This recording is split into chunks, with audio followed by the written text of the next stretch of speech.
Hey there, freaks and geeks. Welcome to another episode of Geek Out for a Minute. We are coming at you here from Sin City, Las Vegas, Nevada. I'm your host, Rocky Dead I Am Reeves, and today we're going to go over Wonder Woman 1984.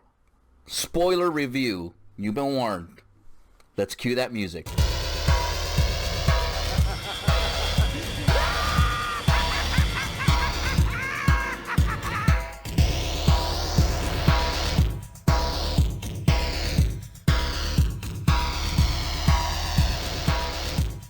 Alright guys, so this is the spoiler review for Wonder Woman 1984. So if you guys haven't seen the movie, go to your HBO Max, check it out, and then come back. Unless you like spoilers or you have no interest in watching the movie, or maybe you don't mind so much. But other than that, here we go. So the first thing I want to start off with, right, is I want to tell you how excited I was for Wonder Woman 1984. And look, you may have seen my trailer reaction and review, which, again, I was sold on it. I was super excited. The trailers really made it look good. And it's weird because once you see the movie, those little parts that you thought were so cool in the trailer, you're like, man. And I gotta say, it's a massive, massive disappointment. And I'm gonna go through, a lot of detail as to why. Look, it's entertaining and it's fine, but I think that from what we got from Wonder Woman 1 to Wonder Woman 2, it's just really bad, man. Really bad. And so let me get started with how it starts, and then we're just going to go into it and just let you know all these details, okay? Now, the movie starts off with the Olympic, some kind of Olympic Games, right? And so you have all these Amazonian women just kind of racing, and they're climbing, and it's just kind of like a triathlon type of thing, they're doing all types of things, swimming, horseback riding, throwing arrows, and all this stuff. So then you have, of course, a tiny little kid, Diana, who enters the games. How does she get to enter the games? I don't know, because everyone else is an adult. So you have all these women that are adults, and you have one little kid, So finally she goes through, and then bam, what happens? She ends up losing her horse because she wasn't paying attention, right? She gets off the horse and she decides to, hey, I can cut down and slide through this thing and I can catch up to my horse. So, and she does so. She does so, grabs a horse, whatever, starts taking off. But, later on they kind of say, hey, you cheated. You're not allowed to win. The chick gets her, pretty much stops her, And you're like, oh, damn. And she's like, it's not fair. It's not fair. And then you think, hey, that's an important life lesson, where you don't let her go to the finish line because she cheated, right? And you think that, wow, this is going to become a big, massive plot line for the movie. Not really. Okay, so now that's where it starts off, and then it cuts off immediately to the mall scene. And I want to talk about this mall scene because it's just really, really, really bizarre. Let me go in here. So Wonder Woman starts saving people, and it's weird because there's no continuity from what she does in this movie to what she does in Batman v Superman, So it's really way inconsistent. There's so many inconsistencies here. So now she says she cut herself from man's world, but here she's saving people and out in the open, in a mall, during the daytime. And of course she's cutting all the cameras. She throws her tiara and she smashes all these cameras, and then that's it, How many cameras are at the mall? Come on, man. Now, granted, this is 1984, so how many cameras were there at that time? I was a kid, and I think that we were so poor at the time we couldn't even afford to go look around at a mall. So I don't think I was even at a mall until my teens, But anyways, now, even though she's being seen through plain sight, nobody knows who she is. There's no cameras, no pictures of this chick, and it's so cartoony. It's so bad. When you see the clips in the trailer, and you'll hear me saying, oh, that looks cool. You see her do this thing with her lasso, and then you see it once and you're like, oh, that looks cool. And then you don't think, oh, they're going to exaggerate it more. Oh, they exaggerate it more. And, in the context of the whole thing, it just sucks. You know, like she'll slide, kick some dude in the foot, and he goes flying up in the air. Where like, dude, at the weight of that guy, the velocity that she's coming in, you kick somebody in the ankle, you're breaking that ankle. But no, he flips in the air, and then she stands up and catches his foot and winks at a little girl. Like, come on, man. And it's just so cheesy. The lasso just reacts like, I know what they were trying to make it seem like kind of like Indiana Jones's whip, you know, where you would like whip it and then swing across like, you know, a river or whatever, you know. They try to do it that way, but I mean, dude, this thing acted like a tentacle. It was like wrap around and like do all these things, and it was just it's so bad. So bad. It was so cartoony that it just seems silly for the whole thing, you know? And then the way she moved, it was just really bad. It was really bad. And I just couldn't, it just phased me out of the movie. You know what I mean? Like, there's certain movies where you're like, you're expecting that. Like, for instance, when you watch like a Fast and Furious movie, right? The stuff that they do is so ridiculous, right? That you're like, oh, but it's Fast and Furious, right? And in comparison, you're like, no, this is supposed to kind of have some kind of ground in realism, some way, right? Not too much, but it's just too cartoony. Just way too cartoony. Now, Kristen Wiig playing Barbara Minerva or Cheetah is like, she starts off with just being Barbara Minerva, and she's a doctor, you know, she does like some type of archaeology, you know, gemology or whatever you want to call it, you know, but she studies artifacts. And basically she's a nerd, you know, she's somebody who studies a lot. But they made her look like the typical nerd, kind of like the Clark Kent from like from the 70s, you know, Superman, you know, or like, you know, I don't know, Electro, you know, when Electro, when they showed him as a regular guy, he's just such a nerd and just nervous and just kind of like, you know, oops, fumble, I drop everything all the time and everyone ignores me and I'm such a nerd and look at me, I got glasses. And then all of a sudden they just take off their glasses and they're like super cool and tough, you know? Oh, I don't know. It's just like, I get it for Superman, right? I mean, I get it in some way. It's still silly, but you can get why Superman did it. Right? Because he didn't want anybody to know. So he figured that if he was a klutz, right, and a dork and socially awkward, that nobody would suspect that he was Superman, that he was this super confident, you know, superhero. But in this one, it's like, that's the person. That is the person itself. It's not your disguise. That's your person, you know? And that's where, like, people just, they just don't get it. Okay, so now, and then, you know, she, let's see, I'm looking at my notes here. Okay, so Kristen Wiig is this nerd. She meets, you know, Diana, you know, Wonder Woman. And, you know, she's like, oh my God, you're so confident, you're so beautiful, you know, all this stuff, you know, and she's having trouble walking in heels. And, you know, you're kind of seeing that she has like an admiration for her, you know, and just kind of like looks up to her. So then she finds the stone and she's like, oh, this is like cheap material, right? There's no value in this artifact. Like, it's so bizarre that there's no value in it. It's cheap. Like, there's plenty of other like valuable things in there. But it turns out to be the wishing stone, what they call it, the dream stone, right? And so the dream stone grants his wishes. It grants you one wish. That's the rule, right? One wish. So in this section, there's this dude that kind of just touches it by accident because they start reading it off and, you know, grant you wishes or whatever. And the guy grabs a stone and then, you know, jokingly says, ha, ha, ha, ha, I would wish for some coffee. And then they start laughing it off, and then somebody hands them a free coffee, you know? And then they're like, huh, that's bizarre. It says it's going to grant you wishes. The guy wished for something and he got it, but I paid no never mind, you know?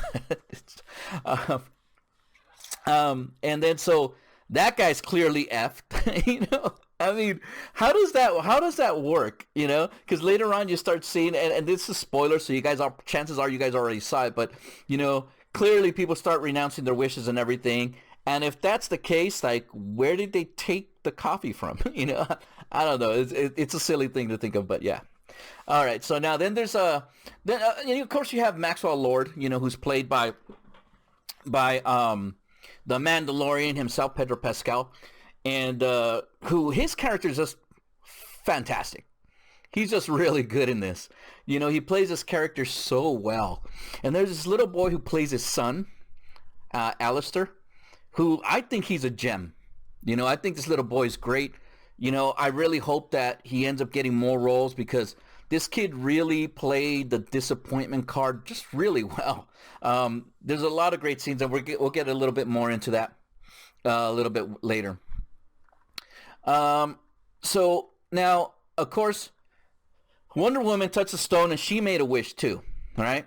Obviously, she was like, oh, like my wish would be to have Steve Trevor back, you know? And, you know, bam, like, so the bizarre thing that instead of having him just manifest, just like show up and be like, hey, I'm here, you know? Basically what it happens is that the ghost or the spirit, the soul or whatever, however you want to call it, of Steve Trevor basically invades another man's body, you know? So there's this guy that they kind of called him the handsome man, and they were like, you know, hey, you know, that's the way he's credited, the handsome man. And apparently, hey, it's all good. I took over his body. Look, Diana. And the weird thing is that he looks in the mirror and he sees that guy. He's not Steve Trevor. Like, he's Chris Pine only for the audience, only for us, right? But Diana doesn't see him as Chris Pine. Well, she says, you're all I see, right, in the movie. But you get what she's trying to say. Basically, the guy still likes that other guy. I don't know if this guy, his body got snatched and he went through all these adventures, you know, basically put this guy's like life at risk, you know. He's been gone for days, so he probably lost his job, you know, like, didn't he have to go to a job? Does he have family? Did nobody ask about this guy? It's so crazy, right? So Maxwell Lord ends up seducing Barbara and ends up getting the stone from her. And he makes the wish that he became the stone. That he was the one granting wishes. And at first I was like, why would you want to do that? You know, it reminded me of Aladdin when they trick, you know, Jafar into becoming the genie, right? But in this way, they made a very clever, I'm going to grant you wishes, but he would like manipulate them. Like, he would grab a hold of them. So you can imagine somebody grabbing a hold of you and just saying, hey, don't you wish that I was on TV? And then, like, you'd be like, yeah, sure, man. Just, you know, get off me. And then, bam, he would get that wish. And then, of course, there would be a consequence. According to the thing, there was a consequence to the wish. But, and not all the consequences are clear. Okay, so let's just kind of, like, get that out of the way. And some of them are just kind of, like, weird. But, again, it did have a lot of inconsistencies, and we'll get into a little bit more of that a little bit later. Now, and then Wonder Woman ends up having sex with Steve Trevor, who's taken over somebody else's body, and, you know, you just kind of like, okay, so you just basically raped the dude. And look, I'm just saying it's a double standard, right? I mean, because if this scene, if you were to switch the genders, and you would have put like, hey, my girlfriend who died's ghost took over this woman's body, and then I had sex with her, you would be like, dude, you just raped that chick, right? Like, that's, but of course, you know what? It's only, these rules are only for thee, not for me, you know? But whatever, I mean, it seems silly. Again, they could have easily just manifested Steve Trevor and, you know, once Wonder Woman rescinded her wish, or like said, like, I don't want this wish anymore, then you could just have him disappear, turn to dust or whatever. I don't know. But yeah, it seemed rather silly that they would go this route. Now, the wish consequences, it's really weird and inconsistent. So there's a scene in Cairo where the consequence is a direct result of the wish, right? Where, like, you know, the guy says, hey, I want all the land of my people, and I want the people that are not okay with this for them to leave the country, right? And then it starts creating this wall. And you're like, oh, holy crap, that's weird, right? And then you're like saying, okay, so now there's this wall, and now there's the, you know, the people there, and his consequence is that, you know, hey, you know, Maxwell Lord says, hey, I want all your oil. And he's like, I already sold my oil. You're dumb. And then he says, okay. He goes, okay, well then I'll take your security force, which you're going to need because a lot of people are going to be mad at you. But if the people outside the wall, how did they get through? Right? So now homeboy's in trouble. They're trying to kill him and everything. And he's just like scared. He's like shut down in his bunker. And he's like, holy crap. You know? And again, that's a direct result from his wish, right? But in Wonder Woman's case, she wishes for Steve Trevor back, and then she starts losing her powers. Where I don't understand the connection there. It really just doesn't make sense, you know? And then in some other cases, Maxwell Lord can determine the consequence, right? Where he's like, hey, if you wish for this, well, then I'm going to take this, right? And you're just like, what do you mean? So it's weird that he determines the wish. I thought the consequences of the wish were direct consequence of what you asked for, which is what the story of the monkey's paw, and they make a reference to it, that the monkey's paw was, you know, where like you say, hey, I want my loved one back. And then, you know, hey, where the monkey's paw was like, you didn't say how you wanted him back. So that's where you would get like this zombified dude, right? Like that was one of the things of the monkey's paw. And I thought was kind of like what they were going to do. But for some reason, she starts losing her powers, right? And I'm going to get to a little bit that on that a little bit later. This part here is a little nitpicky, but there's a scene where Steve Trevor needs new clothes, right? And he comes out in this like Miami Vice suit, like Don Johnson in Miami Vice, you know? And look, and mind you, at this point, Diana is wearing a suit as well, right? She's got the pantsuit, you know, the shirt, the coat, you know? But yet she makes him dress in this silly-ass breakdancing parachute pants type of gear. And you're like, what the hell? And like she tells him, oh, we can do better. And that was better? Like it's... That part, I mean, it's nitpicking, but come on, man. The great scene, one of the scenes that I really enjoyed is that the role were reversed from like being in awe of the new world, right? Where like when you see Wonder Woman showing up in London on the first movie, and she's like, wow, this is crazy. There's boats, there's this, there's that, you know, crazy, right? Oh, look, a baby. Then she trips out over a baby. And then, you know, and then the ice cream scene, which is really fantastic. When she tastes ice cream for the first time, she's like, you should really be proud of yourself, you know? It was really cute. And they did that with Steve Trevor, because mind you, Steve Trevor was like, you know, back in the early, 1900s, you know? And then to be here like in 1984, you're like seeing all this blow up of technology.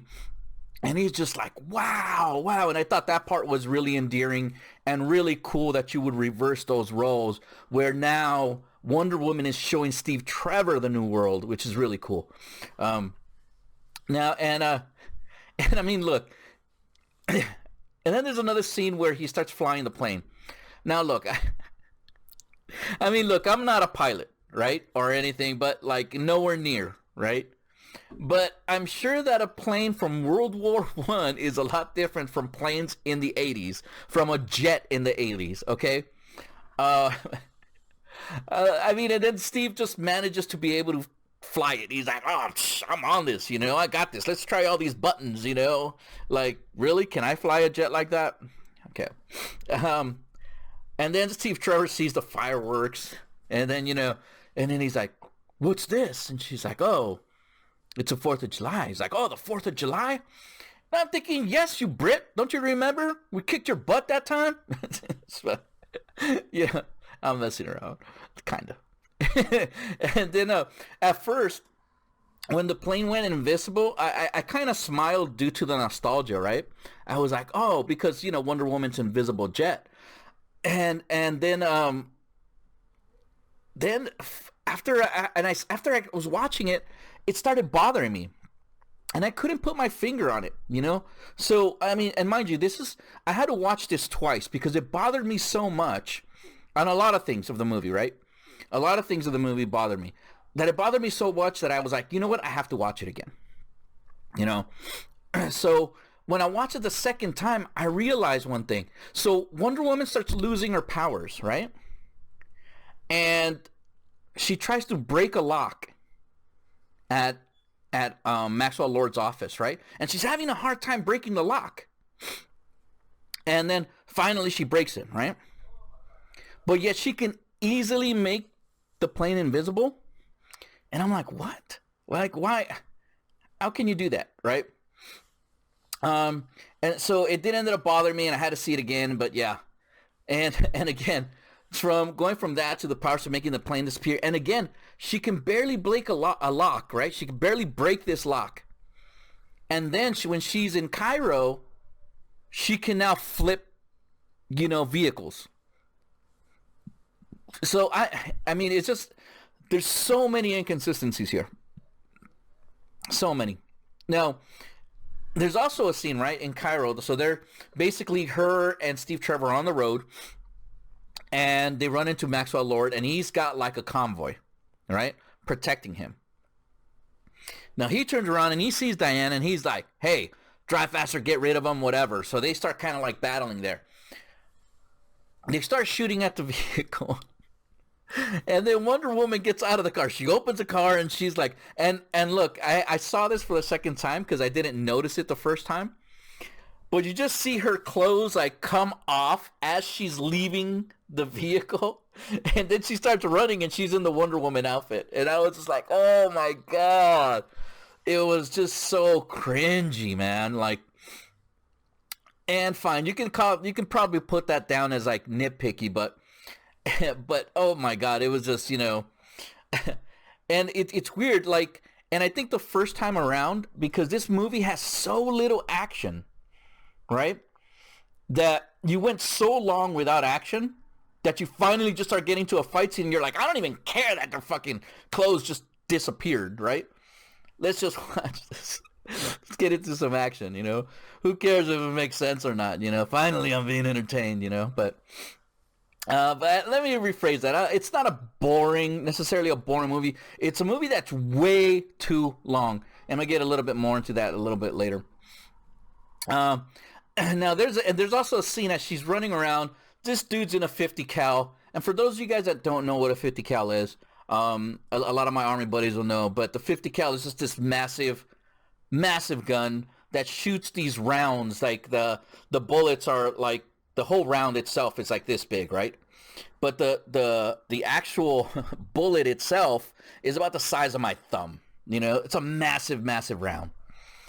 And so this thing shoots out, and it's about to hit Steve Trevor. And she, again, the Indiana Jones tentacle lasso, she throws it, and it actually wraps around the round, and then moves it out of the way. I mean, she lassoed the round. Again, I probably would have thought nothing of it, if you didn't take away her powers. But the lasso was so silly, man.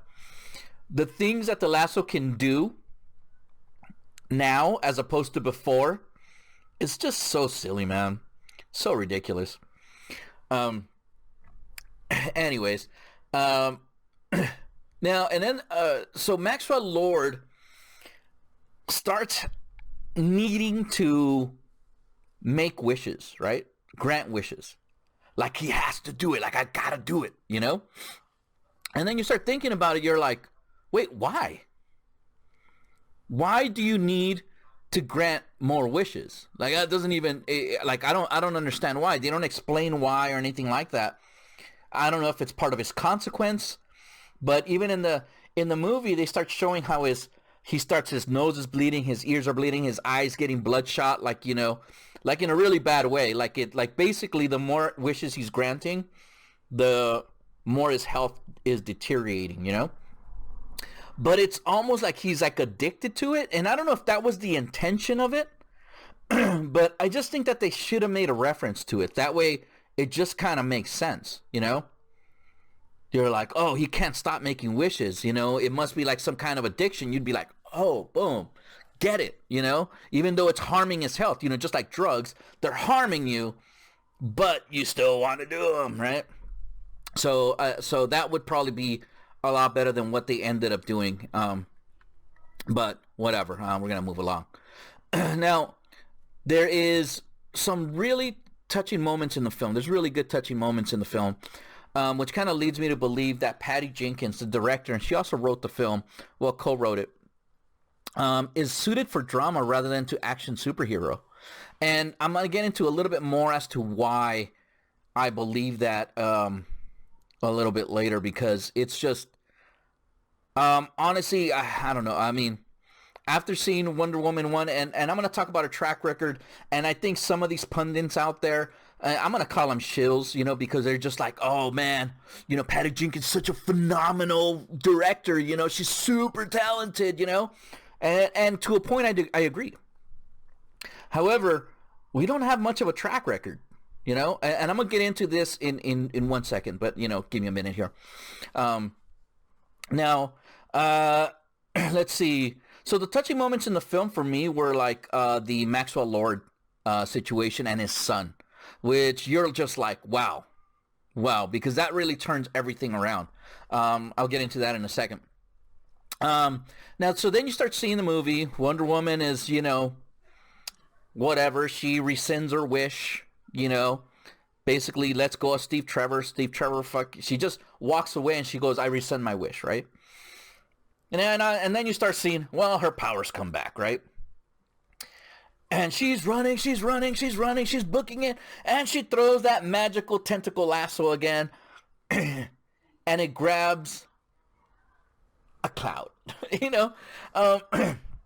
So when I first saw this in the trailer, I saw her kind of like grab the lightning, and I thought, oh, it's cool because she's the daughter of Zeus. You know, and Zeus kind of like throwing lightning, and she's just lassoing that lightning. But no, apparently the lasso can also catch clouds. So now she can Spider-Man her way from cloud to cloud. You know? And then as she's going, she starts realizing that she can fly because she remembers what Steve Trevor said. Hey, it's just wind running through your running through you, and you're just learning to catch it. And she's like, oh, and then she's doing this. Oh. I mean, when you see her, she's like she catches it, right? She swings forward, and then she's like doing this. Oh.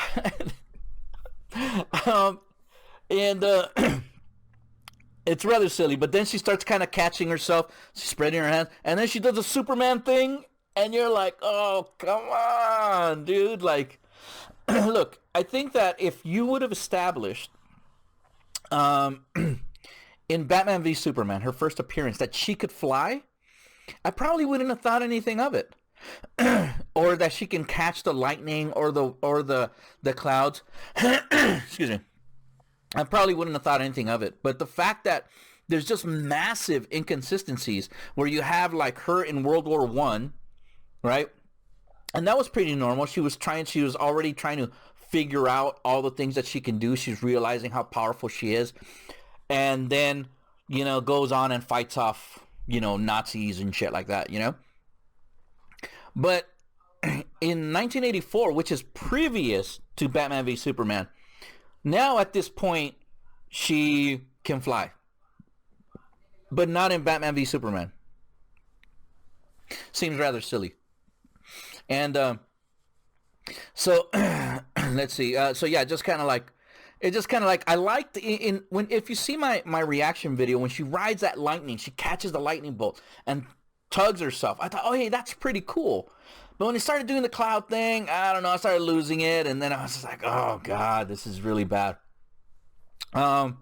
Now, also, Max ends up changing the rules of how the wishes work. As I told you earlier, you were granted one wish, right? And there's even a scene where his boy goes, I only wish, and you can tell the little boy was going to say, I only wish to be with you, right? But right before he can finish, and because he's touching him. So people have to touch him, because now he's a stone, because before you had to touch the stone and make a wish. So now you have to touch him, or he has to touch you, as long as you guys are making contact, and you make your wish, but you only get one, right? So his son, he's grabbing and he's like, I only wish to be with you. You can tell he's about to say, but he cuts him off and he basically pushes his hand away and he goes, no, you cannot waste your one wish, on something like that. Wish for success, wish for all this stuff. And he's trying to just kind of teach him a lesson about just kind of having success and all this stuff. And he has his hand on his lap and he's like, then I wish for your success. And you're just like, oh, dude, right in the feels, because a kid wants to be a part of his father, but he cannot, he wants to be successful to be kind of like a shining example for his son. And the little boy is just like, well, then I want your success. If that's what makes you happy, Dad, let's do that. So he ends up wishing that. And then, of course, he holds his son and he's just like this kid, the innocence of a child, So, and that was the example of making that one wish. There's another guy that he goes up to and he goes, don't you wish that I, do this? And he goes, yeah. And he goes, did I already give you a wish? And he goes, yeah, I wish for a Porsche. And he goes, yeah, great use of one wish, Then he changes it. He tells Barbara that, hey, I'll give you another wish. I'm feeling generous. Now he can do it at will, but he couldn't do it before. So the inconsistencies kind of just keep piling up about that. And again, this is going to be a massive inconsistency going throughout the film. And again, you'll just see it if you haven't seen it already. Okay, so then again, he changes the rules and gives her another wish. And then, of course, she becomes Cheetah. And Cheetah just looks silly, and I'll talk about that in a second. So then this kid is, for some reason, stuck in the office. He's stuck in the office by himself in the dark, and the kid's not freaking out at all. I mean, well, he's freaking out, right? But you would think, hey, once people started leaving, wouldn't you have freaked out then, So the lights are off in the office, and he's just like, holy shit. They're pounding at the doors, for some reason. You don't know what they're doing. You don't know if they're protesters or if there's a riot, or you have no idea what's going on. And that's one of the things about the film that kind of disturbed me, that there's a lot of things that are happening in the world, like all this chaos, right? But it doesn't connect it as to why that chaos is happening. And it's kind of the stuff that it just really bothered me. It really bothered me that there was no clarity. If you're going to show why there's chaos, explain why there's chaos. But in this one, they just have no explanation whatsoever as to why everyone's kind of going crazy. You know that it involves the wishes, but you don't know exactly why.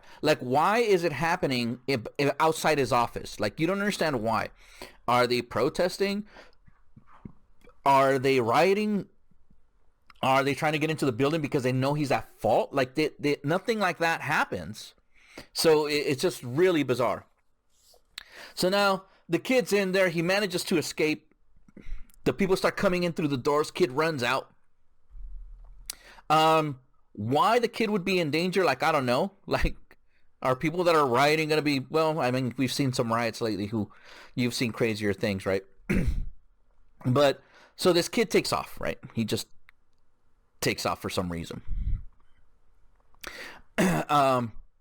So there's no understanding on that. Now then you have the fight with Cheetah. They have the big reveal of Cheetah, and Cheetah just looks so stupid, man. It looks like a really bad costume. And I just mean her face. When you really think about it and you look at Minerva from say you're watching the cartoons, the animated series, or even in the comics, she looks way cooler, And in this one, they just made her look so blah. You can see the makeup lines and everything. It's just really bad. And then the scene takes place in the dark, which, you know, they're just like, hey, you know, we kind of don't want you to see a clear picture of Cheetah because it sucks, you know. But they have the fight in the night.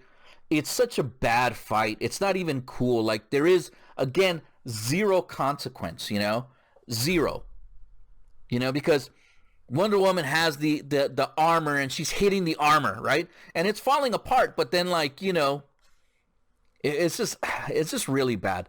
The fighting scene is really bad. There's zero consequence because she has this magical armor, right?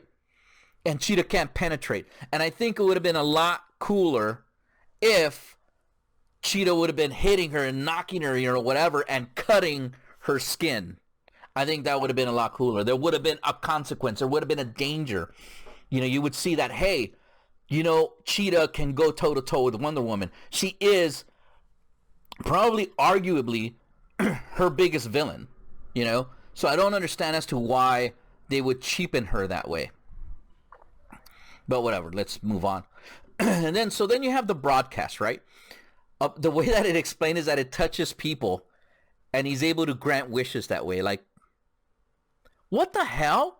What do you mean?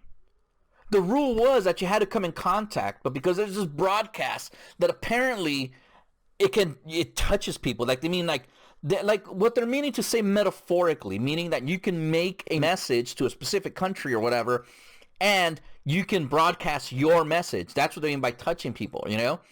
Like, you know, when AT&T had reach out and touch someone, you know, on the phone, they didn't mean physically touch them, you know, but apparently they took that literally. So now if you make a wish after seeing his broadcast, you were granted that wish as if you were touching him, which again is just ridiculous. The continuity here is just so bad. And I know you've been hearing me say this over and over and over again, but it just really is. It's just really bad. Then you have Cheetah is fighting with Wonder Woman, and electricity passes through the water, and it hurts Cheetah, but not Wonder Woman. Come on. Cheetah or Barbara Minerva, she made the wish, right? She goes, I want to be like Diana. I want to be strong like her, sexy like her, and all this stuff. And then all of a sudden, she knows how to dress, and, you know, she starts picking up weights, right? Now, I'm going a little behind the story right now, but that happened earlier. But basically, she ended up getting her strength inadvertently because she didn't know that she was Wonder Woman, right? But now she has the strength of Wonder Woman, right? The poise of Wonder Woman. And then she got a secondary wish where she wanted to be even more powerful. But then now she's more powerful, and if not just as powerful as Wonder Woman, but yet she gets electrified, but Wonder Woman doesn't. Again, massive inconsistencies here. And again, so then you have the scene where Wonder Woman now, she has a lasso, and she's saying a message through him. So basically, she's now controlling Maxwell Lord, where before it was a lasso of truth, and you had to tell the truth, right? But like what he was saying, that I can grant you the wish, is not a lie. He can grant you the wish. So what do you make it? She is basically using him like a puppet to say the things she wants him to say. I don't know about you, but I don't remember that in any of the comics whatsoever. I didn't know that you can manipulate people into saying things if you wrap the lasso around them. So, I don't know. I mean, maybe you guys know a scene. Let me know in the comments below. But for me, for me, it seems silly. Okay? So now, because of Wonder Woman's touching speech, right, everybody decides that, hey, I'm giving you back my wish, right? And can you imagine the wishes that people were asking, right? So let's say if grandma is hospitalized for coronavirus, and you're like, hey, I wish for my grandma not to have coronavirus anymore. You're gonna reject that wish? You're gonna rescind that wish? You're gonna be like, no, I take my wish back. Sorry, grandma. Like, really? You know? Or a dead loved one. You're just gonna say, sorry, deuces, you know? And the funniest thing, when you have that scene, right? You have this scene where everybody's making wishes, right? And you see these terrorists, and they start making these wishes. And you see the terrorist with his gun and everything, and he's like, I rescind my wish, you know? And you're like, what the hell? You honestly think that a terrorist is going to have regret and rescind his wish? He's like, oh, you know what? like the Grinch, my heart grew 10 times its size, and you know what? I don't want to kill you infidels anymore. Like, it's just so bad. It's just so bad. So bad. And again, I'm going to go back to that touching moment between Maxwell Lord and his son. You know, Maxwell Lord, he has massive regret about it. You know, I should have been spending, you know, time with you and blah, blah, blah. And he's like, yeah, I'm a loser and all this stuff. And you just see this massive regret. It's a very touching moment, you know, between him and his son. And, which I really enjoyed that portion of it. But just so many inconsistencies, so many just bad decisions, you know. And again, and I told you guys that I was going to come back to this, but again, getting back to Patty Jenkins, right? Again, I've seen all these shills, and this is what I talk about, a shill, right? Like a SHILL, right? That these guys, they kind of just go with the trend, right? And let me explain here, right? So, like, instead of giving their rightful opinion, right, they'll double down on what they're saying only because of what other people are saying. So, for instance, Batman v Superman, right? When it first came out, massively hated by critics, right? A lot of people loved it. It was very divisive, right? And that hands down. But I think it was massively divisive because when they initially released those reviews, they were just beating it down. And this is one of the things that I think starts happening, right? Where you have certain critics and certain pundits that are like, well, let me see what these other intelligent people are saying. Intelligent, right? Oh, well, I can't go against that. That questions my point of view of a critic, right? And look, there's a lot of things that, you know, people have different tastes, right? And I get that, and that's fine. But there is something that where you're like, come on, right? And here's one of my examples, right? So when the movie came out, everybody was like, oh, this movie's shit, you know, whatever. They just beat it down, right? And then, you know, Zack Snyder released the Snyder Cut, right? Which is the director's cut, which is added, I think it was like 20, 30 minutes of it. And then they started praising it.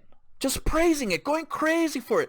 Oh my God, this made the movie so much better. It made sense. And to a certain degree, they're not wrong.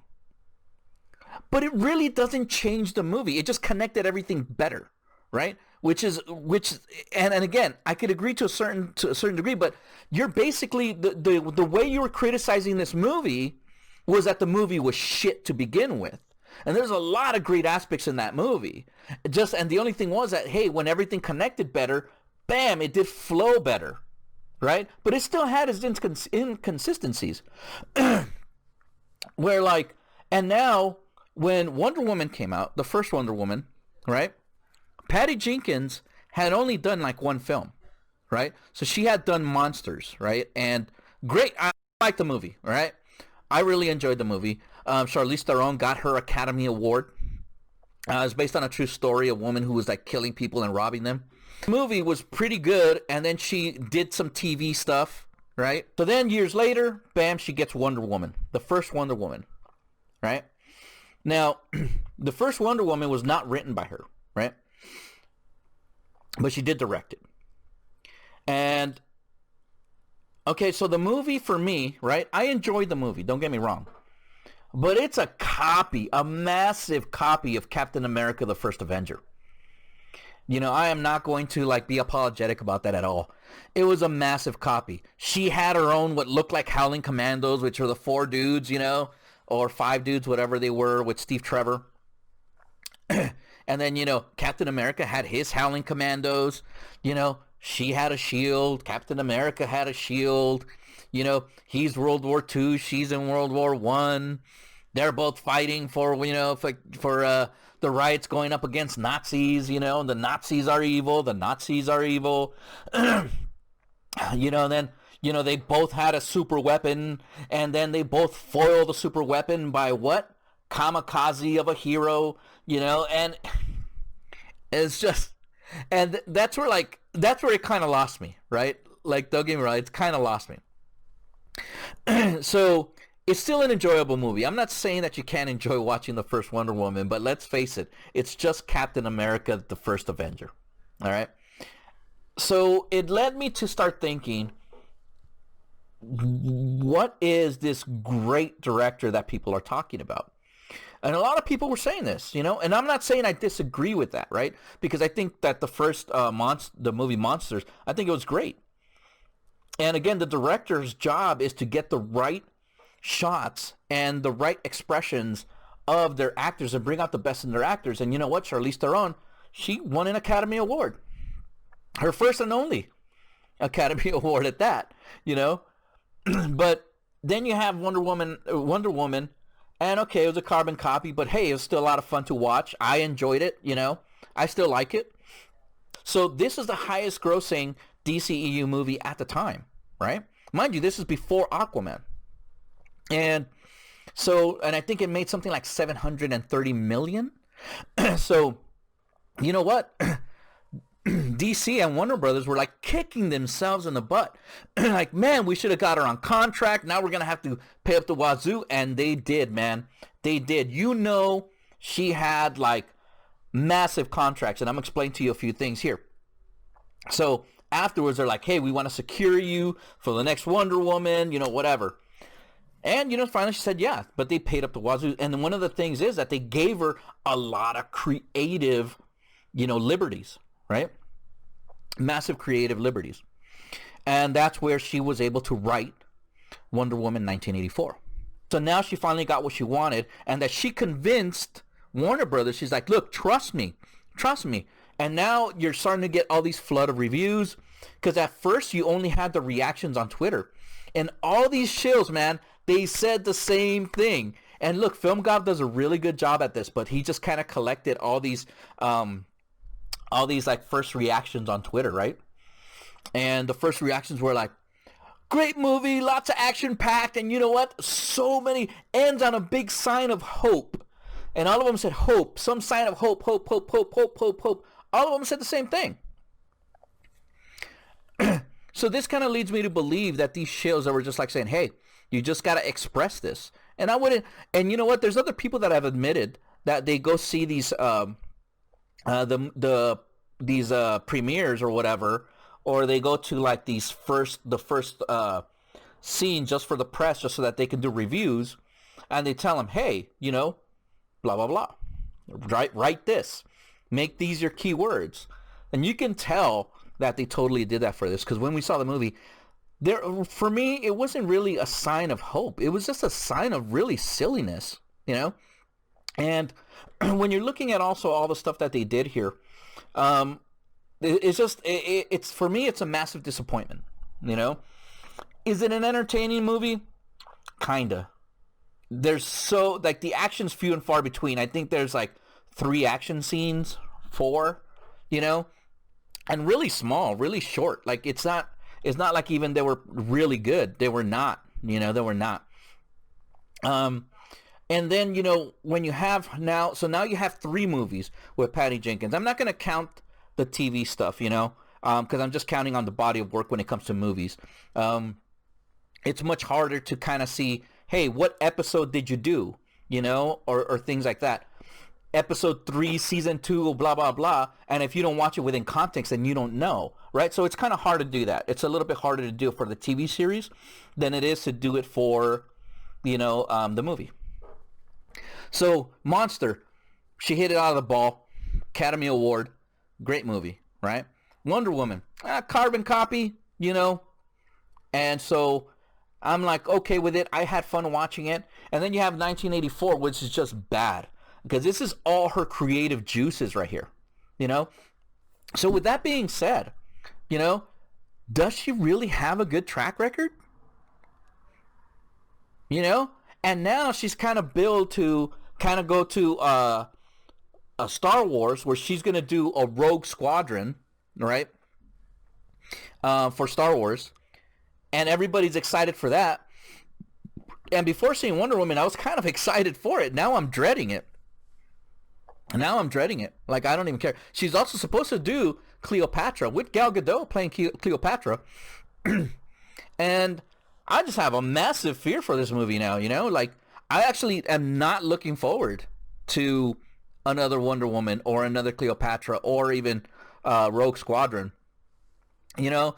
And now they're saying that they're fast-tracking Wonder Woman 3. I highly doubt it. And I think right now, yeah, they wanted to fast track it before they got the reaction. Now that they're with the reaction, who knows what they're gonna do? Like Warner Brothers is so reactive, and so who knows? Who knows what's gonna happen with that? Is she gonna lose her job? I doubt it. You know, as people say, everybody has a bad day in the office. It's one of the things that a lot of people say, and a lot of pundits also. This one, the story was bad. I understand if it didn't make $1 billion, where if you just made like 700 million or 800 million, but it was just equally loved by the critics and by the fans, you know, which the first Wonder Woman kind of was, but for me, I'm just saying, for me, I just don't think so. And now when they start seeing all the bad in this movie, you're kind of going to start seeing all the bad in Wonder Woman 1, you know. I think that's what I think it's going to start happening, but we'll see. But that's what I think. I think she's better fitted for drama, you know. I don't think action's going to be her thing. I have a massive dread for Rogue Squadron. Anyways, guys, that's all I got for today. Tell me, guys, what you think. Did you see the movie already? How many times have you watched it? Do you love it? Do you hate it? After seeing this, do you guys feel like I ruined it for you? Let me know in the comments below, guys. Again, if you like this kind of stuff, man, hit that like button. Make sure you subscribe, share, discuss, subscribe, and don't forget to spread the word. See you guys next time. Bye-bye.